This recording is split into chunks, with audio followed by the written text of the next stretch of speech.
Hello, Okay. everyone. This is Sherry from CASA, and I appreciate all of you coming and joining us.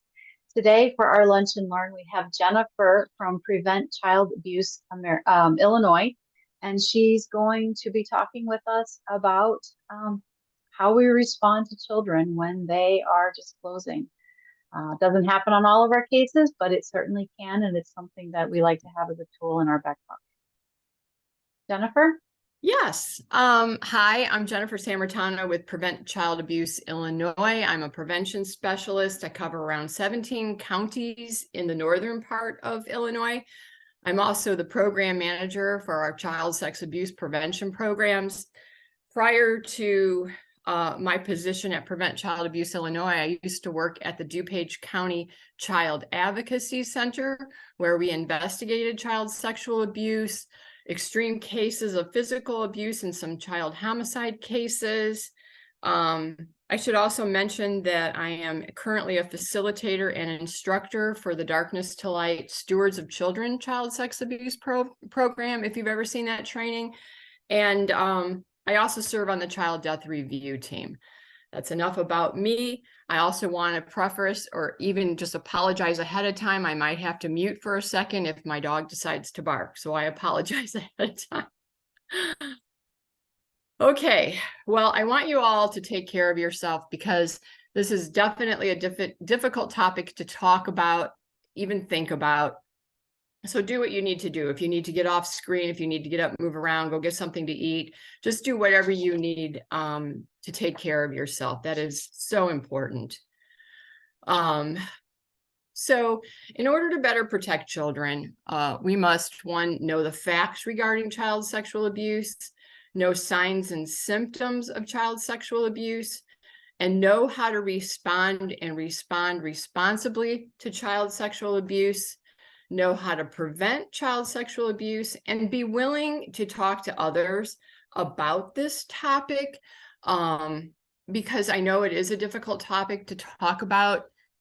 People are sometimes embarrassed to talk about it, but offenders are counting on us feeling uncomfortable with this topic. I have been to presentations where there have been offenders currently in treatment, and they say we really do this is if they know a child or a family has this type of knowledge, they won't focus on them to possibly perpetrate. So that's really important to know, that we need to really talk about this. So what is child sexual abuse? Child sexual abuse is any sexual activity with the child that involves touching or non-touching actions and may include rape, fondling, incest, sexual talk, voyeurism, exhibitionism, pornography, internet crimes, or other sexually inappropriate actions with a child. And other inappropriate actions: sexually harassing, sexting, sextortion, exposure to materials, exposing oneself. I know at the CAC, when I worked there, oftentimes offenders would tell us in the interviews with them, it was an accident. They walked in on me in the bathroom, or they walked in on me in the bedroom changing myself. Those are usually exposing themselves on accident, but by purpose, on purpose. So child sexual abuse is the forcing, coercing, and persuading a child in any type of sexual act, often referred to as grooming. Now, fiscal year 2022, DCFS had a reported 18,735 child sex abuse victims, and out of the 18,000, only 3,800 were indicated. So that's a huge number, first of all, and a much lower number of indicated. Now, the child advocacy centers of Illinois all around the state, they saw last fiscal year 12,343 children. Now, the CACs not only do sex abuse, as I mentioned earlier, extreme physical abuse, and homicide, but out of the 12,343, approximately 80% of those cases were child sex abuse cases, and that was 11,225 children. Just think of these numbers. These numbers are just astronomical. So I want to bring something up about the commercial sexual exploitation of children, child sex trafficking, youth sexual exploitation, human trafficking. These are all terms that are used interchangeably. We just did a series at PCA Illinois about this topic. It started last year during Human Trafficking Month in January and continued and ended this past January. But let's just go over this really quickly. These are all forms, no matter what you title it, of child sexual abuse. And that is when something of value is given or promised, such as money, food, shelter, gifts, drugs, in exchange for sexual activity with the child. And it also includes the recruitment, harboring, transporting, provisioning, or obtaining of a person for the purposes of a commercial sexual act. And it occurs every day across the United States. And approximately 70 to 90 of children who are sexually exploited were sexually abused in a non-commercial manner prior to being commercially exploited. Think about that. Children who are sexually abused are more vulnerable to being exploited in some way down, further down the line. And then children in care, I want to bring this up, are especially vulnerable, and runaway children are particularly vulnerable. And how many, I just want to say the victims of child sexual exploitation, many of them live at home and attend school. Now, this really surprised me when I first started learning more about child sexual exploitation, but this is something that increased during the pandemic for several reasons. And in fact, when we did these trainings with PCA Illinois and had survivors speak, both of our survivors were exploited by their own families. So again, this number has increased during the pandemic, whether, a caretaker, parent, whoever lost their job, and this was a way to get money, or if they were on drugs because drug activity went up, trading their child for that. So I just want you to be aware of that. Children in care and runaway children are more vulnerable. And 40% of children that are trafficked by their family. And they're recruited by their families, family friends. They're also recruited in schools, churches, which to me was shocking. During fiscal year 2022, there were 239 children reported to DCFS, and out of those 200 children, 70 were indicated as being a victim of commercial sexual exploitation. The average age of a trafficked child is 14. And 87% are female. And then there are 1.7 million children that are trapped in some type of forced sexual exploitation globally. I actually think it's a lot more because we'll talk a little bit about the statistics that only 30% of children ever disclosed that they were abused. And something I just recently learned from a Homeland Security webinar was that 95% of all child sex abuse material is located in Europe and the United States. It's not the other countries we often heard about in the past. Okay, so some facts about child sexual abuse. Excuse me, child sexual abuse may be perpetrated by an adult or another child that exerts power over the child victim. Child sexual abuse can happen to any child, anywhere. And there's some conflicting statistics. Since I trained for Darkness to Light, they use the statistic 1 out of 10 children will be sexually abused by their 18th birthday, but then they go on and explain that those are only physical contact cases. When we said earlier what child sexual abuse is, it isn't always the physical contact. So more realistically, more experts are saying 1 in 4 girls 1 in 13 boys, but whatever the statistic is, it's one too many. And anyone can sexually abuse a child. And just some statistics, I probably should have made a slide about this. Victims per age group, the most vulnerable age groups were from 7 to 12 and 13 to 17 years of age, both coming in about 38%. So 7 to 12 and 13 to 17. 0 to 6 was the next higher, with 22% of those children being abused. Most vulnerable age group for males is 7 to 12. That comes in about 12%. So for males, it's 7 to 12 years old. And for females, the most vulnerable age group was 13 to 17 years old, and that was 32%. So it's 13 to 17. And then the next category is females 7 to 12 at 14%. Racial demographics, 51% were white, 22% African American, 21% Hispanic, 5% other, and 1% unknown. Now, as far as the relationship to the perpetrators, bio parent was 25%. So 25% of the children are being abused by a biological parent. The highest category, though, is a non-relative. They're being abused by non-relatives, and that's 27%. So I'm just going to go down a list here. Foster adoptive parents, 1%. Step parent, 6%. A grandparent was 4%. A sibling, 11%.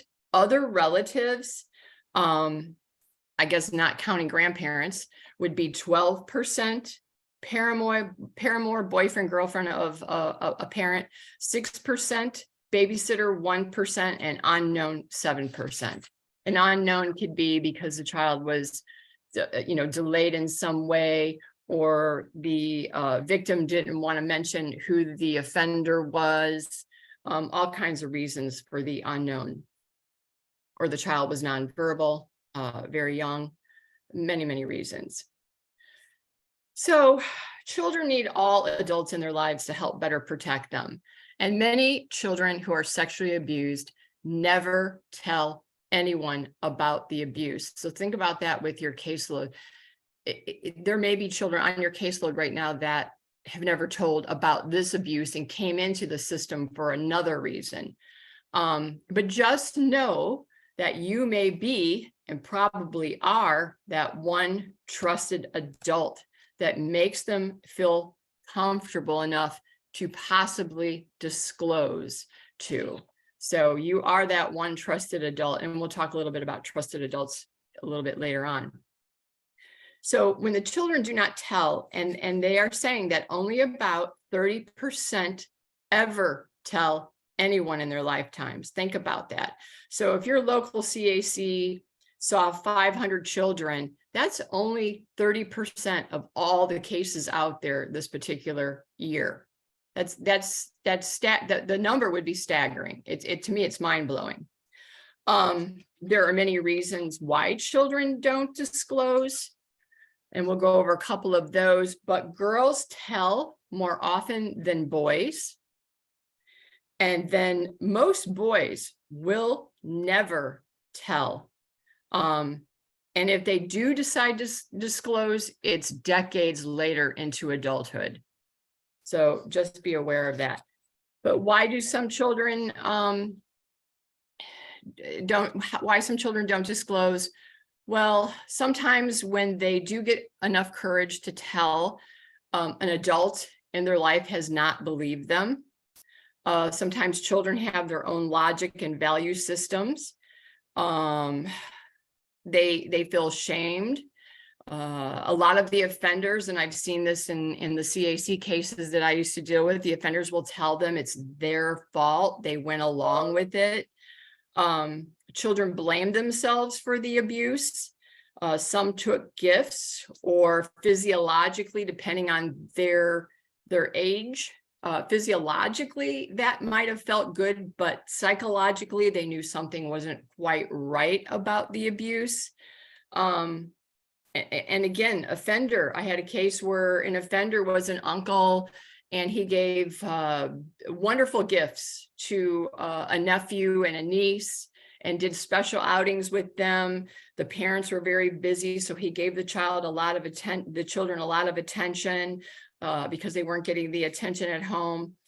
And it turned out in that case, they didn't know about this, but the niece was being abused, and then the nephew was being abused. One disclosed to the other. Turned out they were both being abused. So whatever this uncle did, he kept it really like, don't tell, until finally somehow it came out though. But again, it could be the use of those expensive gifts and all the attention they were getting. A lot of times offenders will threaten the child. If you tell, I will kill your family, I will kill you. The one that gets most of the kids is, I will kill your family pet, or you're going to get in a lot of trouble, or even threaten them with DCFS involvement. They will tell the children that no one will believe you over them.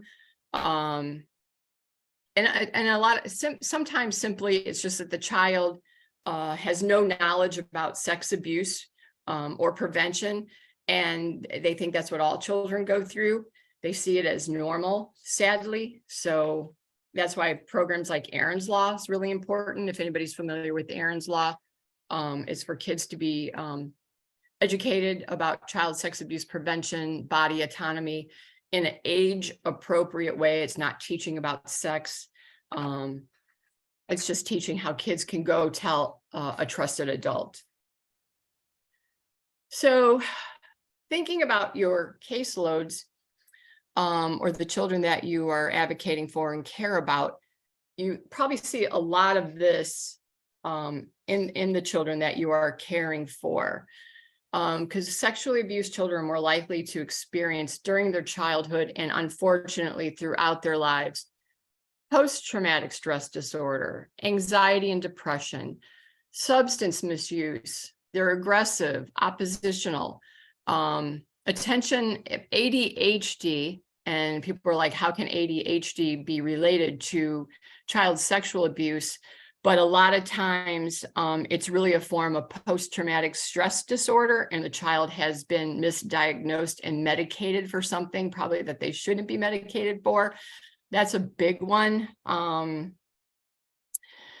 Eating disorders, self-inflicted harm, teen pregnancy, delinquent behavior, sexual I can't ever say this, promiscuity, sexually transmitted infections, diseases, other healthcare problems, runaway behavior, decreased social performance or dropping out, criminal behavior, violent offenses, suicide, a lot of attachment disorders. And for younger children, they experience a lot of psychosomatic illnesses, such as chronic headache, stomach aches. They don't have the words to articulate what happened or how they're feeling.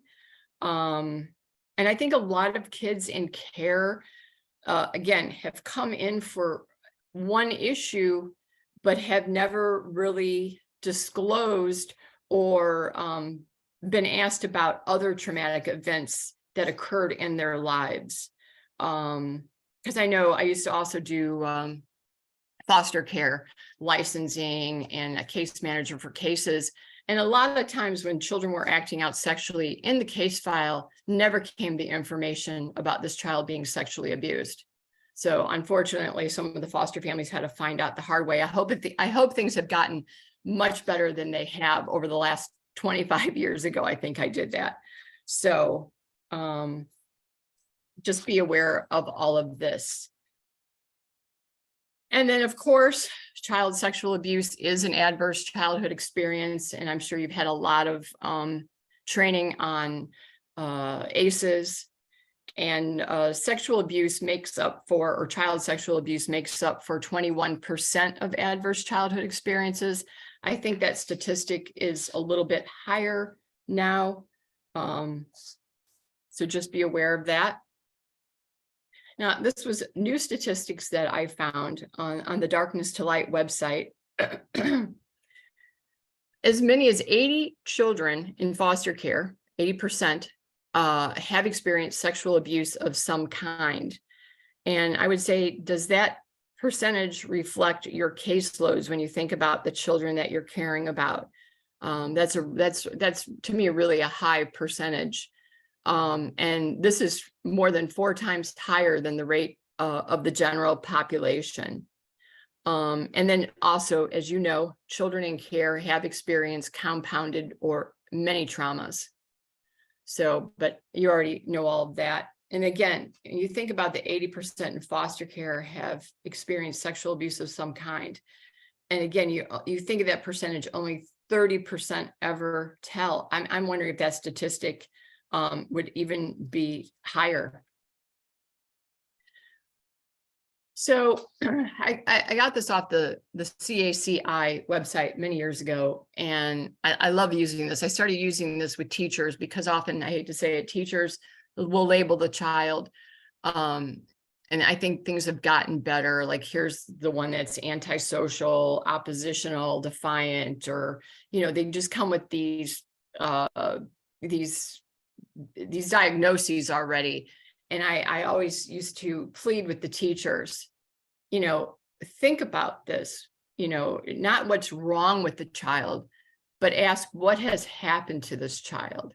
I mean, to me, this is so profound. 9 times out of 10, the story behind the misbehavior will make you angry. It won't make you angry. It will break your heart.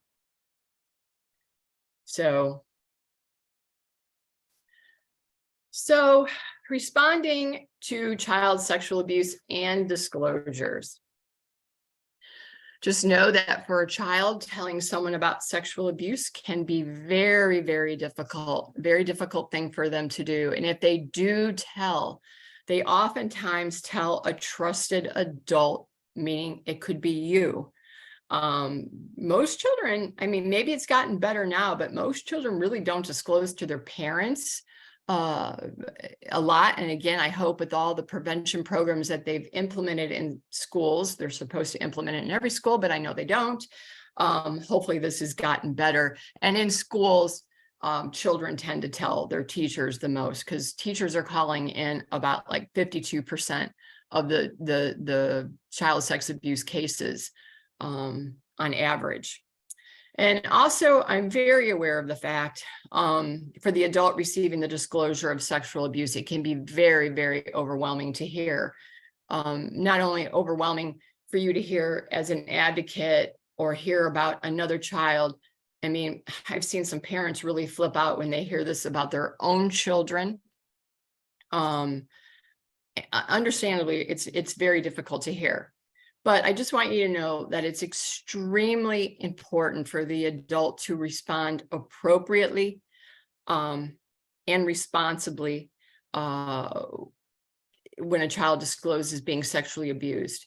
And responding and how you respond to the disclosure of child sexual abuse is so important. And it's important to the child's healing from the trauma of sexual abuse. I mean, if a parent, caretaker, or anyone getting a disclosure, if they're angry or act elevated in any way, a child might close down, recant. They might feel like they did the wrong thing by telling. Children just simply might not tell because they don't want to upset the adults in their lives that they care and love. So just know that. And then again, your trauma-informed and compassionate response will have an important impact on how the child heals from the trauma. And the better you respond, the more the child will heal, and the faster the child will heal, for the most part. So there is a lot on this slide. You say, take a deep breath, because this is what happens responding to disclosures. So you need to stay calm and listen carefully and demonstrate compassion. Tell the child what they did the right thing by telling, and please thank them for telling you. Praise them for their courage in telling you. It's a very brave thing that they're doing. They're really taking a huge risk. And by all means, believe them and tell the child that you believe them. And most definitely reassure the child that it's not their fault, because I'm sure they've been told that it's their fault and that they have done nothing wrong. Reassure the child that this does not change the way you feel about them. Above all, be patient. Allow the child to tell you what happened in their own words. Do not change the words on them. That's very critical for reporting and later on for prosecution. So again, let them tell you in their own words. Encourage the child to speak freely, but by all means, do not ask any leading questions. Leave that for the professionals. What you can do is ask open-ended questions. You can say, it's okay to tell me more, or what happened next, but asking distinct questions, who you were with, what you were doing, where you were at, that kind of stuff. Leave that for the investigators. So again, open-ended questions. And be comfortable sitting in the silence. A child may struggle to be thinking about what they want to tell you, how much they want to tell you, or even finding the words so they can tell you. So don't be uncomfortable in just sitting in that silence with them. And again, do not attempt to do your own investigation. Put the child's needs first. This is so important. And I say that you think that's a given, but if this was a disclosure made to a parent, sometimes right away they're thinking about, well, if this is true, then I won't have somebody to pay my rent. I won't have this. But if you put the child's needs first, you're always going to do the right thing. And be aware of your own feelings. Try not to project those feelings onto the child, and be non-judgmental. And most importantly, explain to the child that your role is to ensure that they are safe. And this may really come into play when you're afraid of breaking that trust, especially if they ask you to keep a secret or not tell anyone. Explain your role. Explain it is to keep them safe, and that's what you've been doing all along, and that's what you will be doing moving forward. And let them know, if you can, what will happen next. So just remember, the child has chosen you to tell, and that means they trust you enough to tell you. And again, they may ask for you to promise to not tell this information to anyone or keep it confidential, those secrets that they're told to keep, but don't, and you can't, because you're a mandated reporter, and you can use that explaining to the child that I'm a mandated reporter. So again, that ensuring that they are safe, you have to do whatever you can.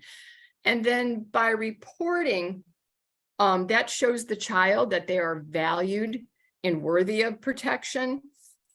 And reporting, obviously it's a given that you're going to report, but that also helps stop the cycle of abuse. That's why we see a lot of generational abuse occurring in some families. You know, if this was disclosed to a parent and the parent has their own child sexual abuse histories, they're going to be like, well, get over it like I did, you know, so that just keeps the cycle going.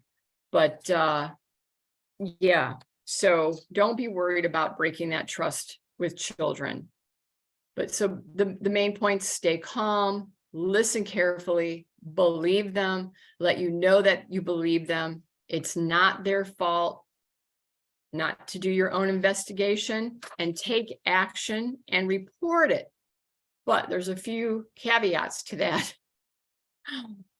I'm sure you have your own system in place, but as a CASA advocate, you always, always, always must contact and consult with your CASA supervisor first. I cannot point that out enough.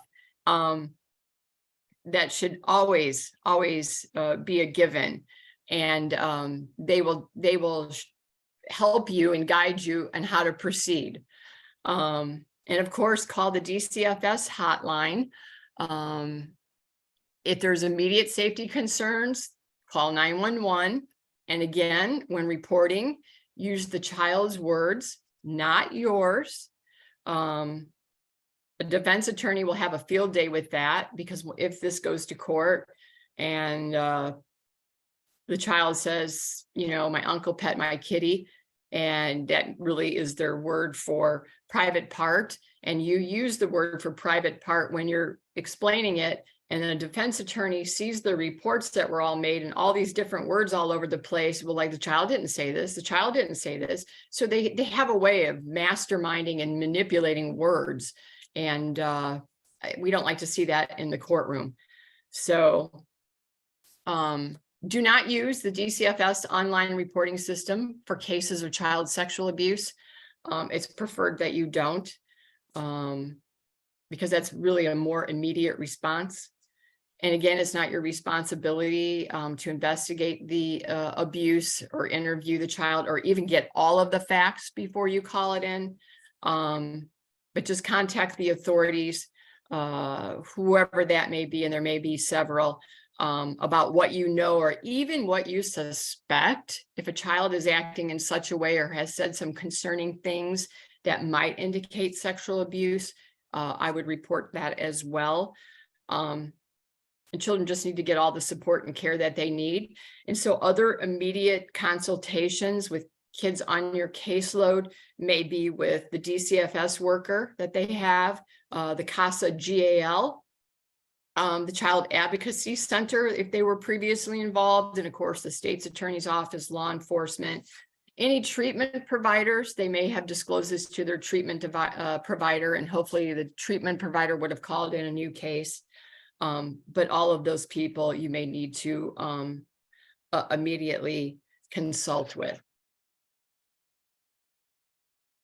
So facts about disclosures.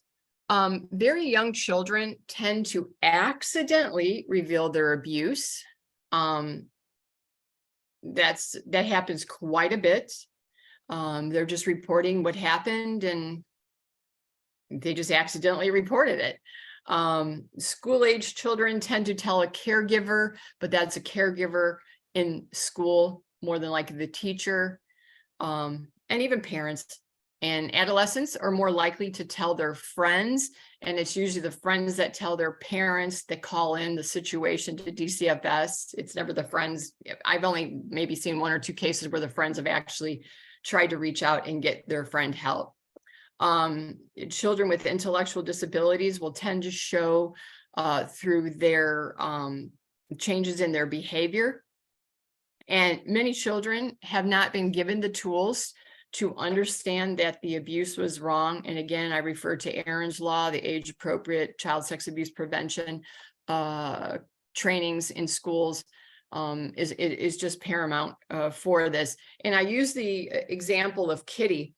I did have a case where the child told the teacher that my uncle pet my kitty, and it was like over Christmas break. So the teacher just thought, well, the child got a cat for Christmas or something. And so it wasn't until parent-teacher conferences did the parent come in and the teacher said, oh, Sally told me about your cat. And she's like, what cat? And she's like, well, she's told me several times that her uncle pets her kitty. And the mother, jaw dropped, was horrified. She's like, we don't have a cat. That's our word for her private part. So think about this child told her teacher several times, maybe told other people several times. She didn't have the right words to explain or disclose.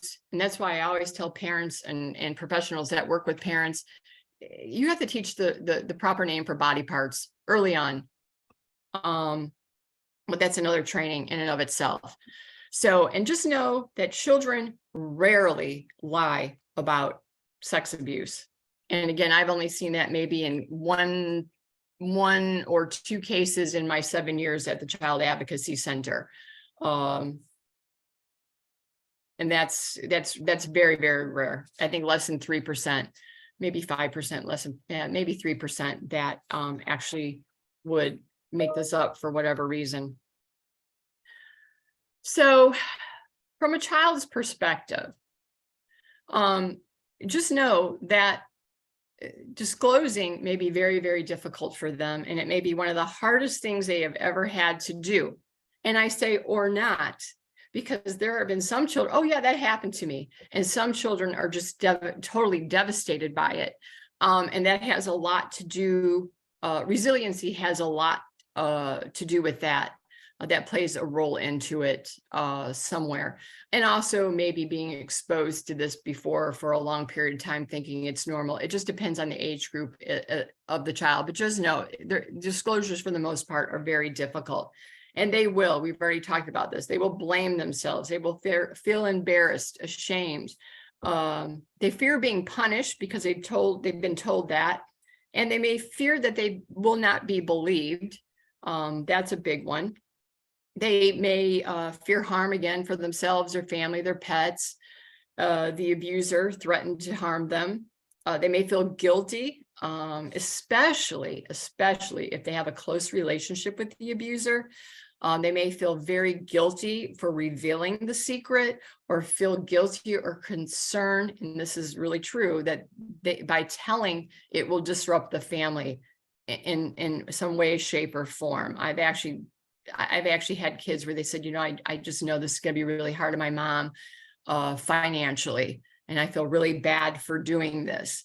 And in that particular case, the child told because they thought their little sibling was at risk. So they needed to get that to stop as soon as possible. And if it's someone that they have a close relationship with, they may even feel protective of the abuser. You know, kids being abused by their father, they love their father, but they don't want the abuse. It's a very psychological dynamic there. So try not to say anything bad about the offender.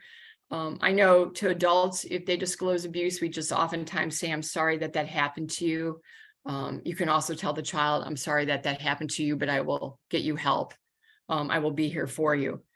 They may have tested others and decided it was not safe to disclose. That is often the case. They'll see how somebody responds, and if they can read their body language, or the people aren't paying attention, they'll not disclose, or they'll try another person. It just depends. Or they tried telling someone before and they did not have the right words, or the person they were disclosing to was not patient enough. Think about parents and how busy everybody is, and homework and dinner and sports camps, and you know, and it's hard sometimes to slow down and listen to our children on occasion. But it's so important to be patient, to understand. And again, some children may be discredited, or parents may discredit what the child was telling them. And again, it's that adult who may have had the same experience and like, buck up, I did it, you'll be fine, get over it. Let's brush it under the carpet. But that keeps that generational trauma going. And just know that children will be watching your reaction very carefully. And children respond to traumatic events in different ways. Avoidance is a big one. Avoiding not only close relationships, but avoidance in that they want to forget about the abuse that it's ever occurred.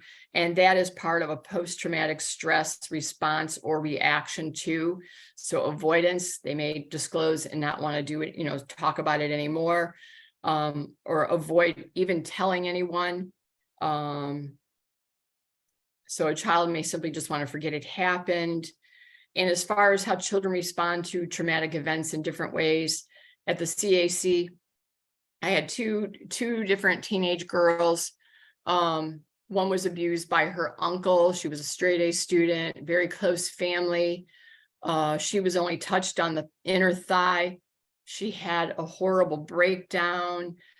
just responded in such a profound way, whereas I had another teenager involved in actual penetration, and she went on like everything was fine. So just know children have their own ways to deal with traumatic events, and there's no one way or a right way. Everybody is different in their response, but our role is to help keep them safe and make sure it doesn't happen again, and get them all the care professionally that they need. So also not on here, children may be very anxious and have a lot of questions, especially about what will happen next if they disclose. So you, as their advocate, you can find out answers for them. Again, that helps continue that trust that you've already established with them. If you don't know something that they ask you, please do not make up the answer. Try to assure them, or even tell them that, I mean, it's okay to tell them that you don't know and that we'll get through this together, or I'll help you get through this. But just reassure them that you will try to find out what the next steps are or how things are going to go, and you're going to be there for them. That's the most important piece of that. Now, I have a video. I don't know if it's going to play. I don't know if I embedded it correctly. Let's see.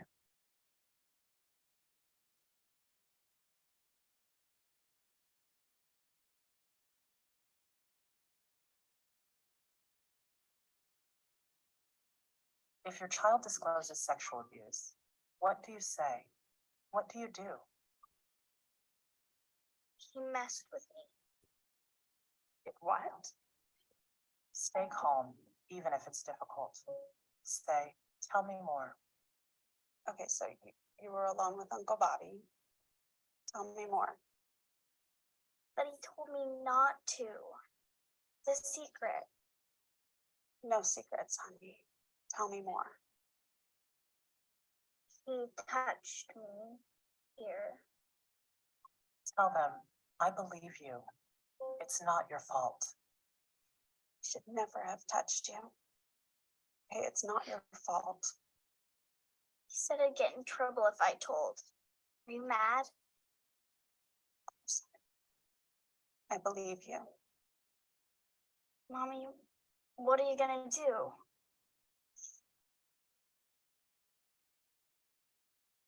Help is available. You are not alone.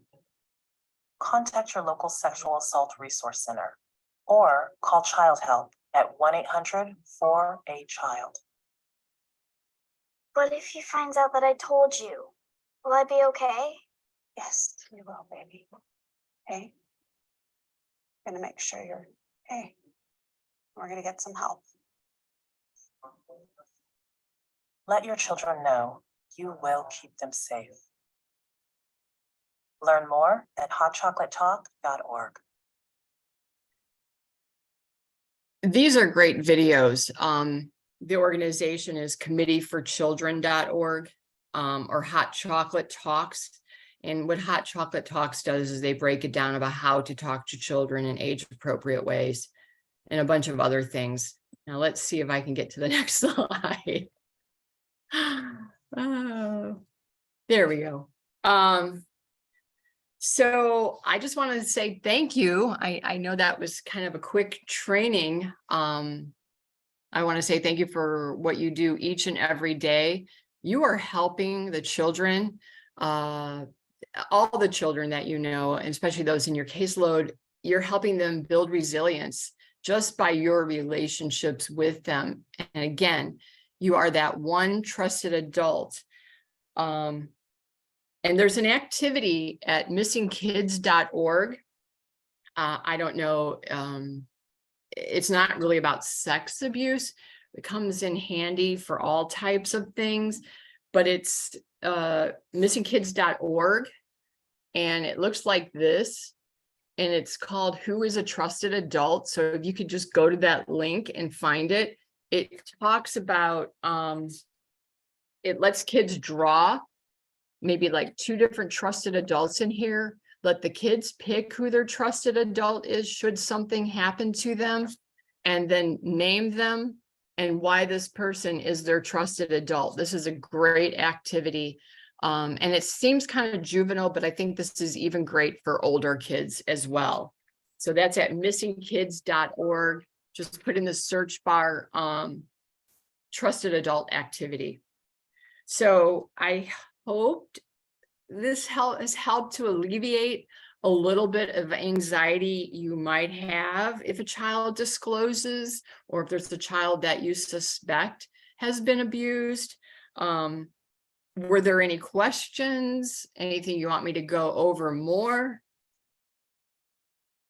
Jennifer, thank you so much. That was fantastic information, and certainly helped me as a person know how to calm down and think about things. So if anybody wants to ask a question, pop on or put it in chat and I will ask for you. I did have one question. We have, there was a reference to reaching out to the CAC, the Child Advocacy Center, for help. How is that different or the same as reaching out to DCFS to do a report, like a mandated reporter thing? Well, if you're unsure about if what the child has said or disclosed, you can consult with the Child Advocacy Center. Reaching out to DCFS is definitely what you're supposed to do as a mandated reporter, for sure, after consulting the supervisor. If this is an advocate situation, if it's a personal situation, again, report it to DCFS or consult with your CAC. I know when I was at the CAC, we would have a lot of general public people calling in and say that my child disclosed this. What do I do now? And the CAC should direct them to the DCFS hotline, because they will explain, we can't take this case unless it goes through the hotline first. I know back when I used to do this, we also had kids where a parent brought in a child for a forensic interview before it was really brought to DCFS's case, because the child wasn't disclosing, but there were some concerning behaviors. I don't know if the CAC will do that still, but I know there's been one or two cases we did that, and in the forensic interview, nothing came out, or we would direct them to play therapy with a therapist that we were aware of. So going to your CACs is just basically for resources. But if they've had a case there before, and say this already came in for a case of child sexual abuse, and if this was a different offender, of course you're going to get your CAC involved, but you have to go through DCFS, the case manager, first. I hope that helped answer it. Very CACs much. are Thank so you. different, and situations are so different. No, they're good. They are. And sometimes they're not always realized as a resource. So They're not what? we don't always realize that they are a resource. Oh, yeah, So, absolutely. They should be happy. They should actually be happy to do a training for you for a lunch hour. Yes, they have. We had the CAC at our fall conference recently. So Nice. Very nice. We do have them as well. So one of the things you mentioned was that a lot of children have not exposed to traumatic events in their lives. We're not necessarily investigators or anything like that, but should people be asking about traumatic events in kids' lives? Who should they direct them to? What's your thought about that? If your children are in counseling, the counselors have a way to do that. Are a lot of your kids in counseling? They should be. They all should be. Advocate that they are. Yes. Yeah. Yeah, I don't know what's happening at DCFS these days. I know. Hopefully they're getting, the help that they need. They should be. Mm-hmm. You can advocate for that in court. But no, directly asking them, no. I mean, I know at the CAC, we've had victims come in And again, this was a thought process back in the day. I don't know if this is still happening, but the victim would share that this same abuse happened to one of their friends. And now what do you do in a case like that? The state's attorneys and law enforcement aren't going to knock on the door of the friend. It depends on the situation, but they're not going to create a victim that doesn't want to come forward yet, because that could be more traumatic to that child.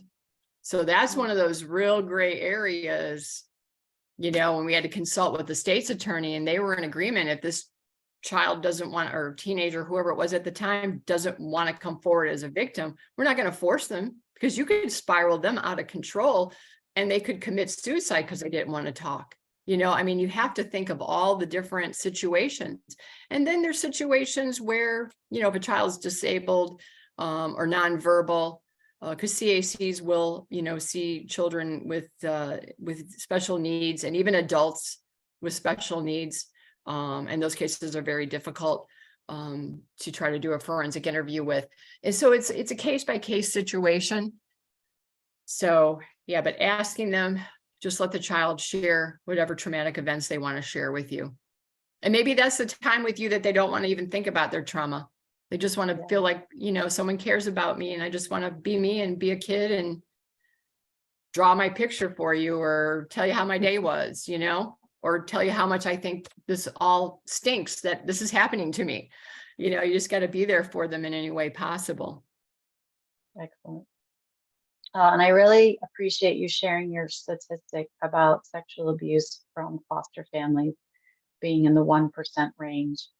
That unfortunately, I think when folks are joining CASA, they're like, oh my gosh, those terrible foster parents, because we hear some of those horror stories in the newspaper. But I do appreciate that that is in support of what our foster parents are actually doing. Yeah, it's tough being a foster parent for sure. And yeah, it's always the negative ones that are like sensationalized in the news, unfortunately.